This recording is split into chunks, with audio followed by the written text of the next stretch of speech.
Hello dear, कैसे हैं आप लोग। आज की क्लास में हम लोग पढ़ने वाले हैं इंटरेस्ट, मतलब कि सीआई और एसआई पढ़ेंगे। ठीक, पिछले क्लास में हम लोगों ने पढ़ा था परसेंटेज पढ़ लिए थे। इस वजह से मैंने सोचा कि आप लोग को सीआई और एसआई बता देते हैं, क्योंकि इस वाले चैप्टर से भी सवाल कम से कम आपके 3 से 4 सवाल पकड़ा जाते हैं आपके ग्रुप डी के एग्ज़ाम में, चाहे आप एसएससी एमटीएस का एग्ज़ाम दें। इन चैप्टरों से कम परसेंटेज और सीआई एसआई से मिलाकर आपका 5 से 6 सवाल हो जाते हैं। ठीक, तो आज की क्लास में हम लोग पढ़ने वाले हैं क्या चीज़, सीआई और एसआई दोनों कंबाइंड रहेगा। आप लोग उसको अच्छे से पढ़िएगा और ध्यान से देखिएगा, ये क्लास बहुत ही इंटरेस्टिंग होने वाली है।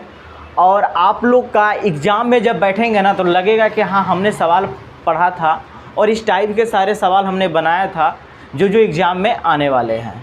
देखिए, कोई भी क्या कर सकता है, जो प्रीवियस ईयर है उसी के पैटर्न पे सवाल बताता है। डाटा हमारा क्या है, चेंज रहेगा, सवाल तरीका वही रहेगा, कुछ बनाने का कंसेप्ट अलग रहेगा। ठीक है, जिससे आपका सवाल जल्दी से जल्दी क्या हो, सोल्व हो सके। ठीक है गाइस, फिर हम लोग क्लास को स्टार्ट करते हैं। क्वेश्चन नंबर 11 कह रहा है, टेक्स्ट बुक कंपनी ने इतना रुपया में 10% चक्रवृद्धि ब्याज पर, ठीक है, रुपया पी बराबर कितना दिया है बाबू,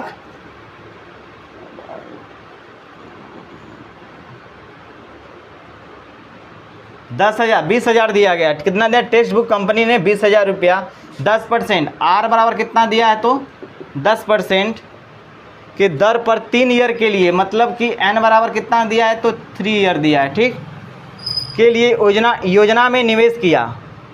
3 वर्ष बाद इस योजना से कितना ब्याज मिलेगा। आपसे पूछ रहा है कि इस 3 वर्ष बाद इस योजना से कितना ब्याज मिलेगा। आपसे सीआई पूछ रहा है। ठीक है, 3 वर्ष बाद सीआई बराबर क्या होता है, फार्मूला पहली बात बताओ, सीआई बराबर क्या होता है तो ए माइनस पी होता है। सीआई बराबर क्या होता है बाबू, तो ए माइनस पी होता है। आप बताओ ए बराबर आपने क्या लिखते हैं, ए बराबर तो मैं यही लिखता हूँ ना, P into 1 plus R by 100 to the power n minus क्या हो जाएगा तो पी होगा, यही लिखते हैं हम लोग। तो ध्यान से देखो बाबू, आप पी तो मेरा कितना दिया है 20,000 दिया है, सॉरी 20,000 इंटू आर हमारा 10% है, 10% का फ्रैक्शन वैल्यू 1/10 होगा, तो 1 प्लस 1/10 मतलब कि 11 कितना होगा 11/10। कितना दिया है 3 दिया है, तो 3 बार ये मल्टीपल होगा 11/10 इंटू 11/10 हो गया। माइनस कितना हो जाएगा बाबू, तो माइनस हमारा कितना दिया है तो 20,000 हो गया। आप बताओ एक जीरो से देखो, एक जीरो से 1 2 3 जीरो कट गए। ठीक है, अब हम मल्टीप्लाई करते हैं 1 का इसके साथ यूनिट डिजिट का तो 1 आएगा, इस 1 का इसके साथ तो भी 1 आएगा, और जीरो के साथ करेंगे तो फाइनली कितना हो गया 0। ठीक है, यूनिट डिजिट कितना आ गया 0।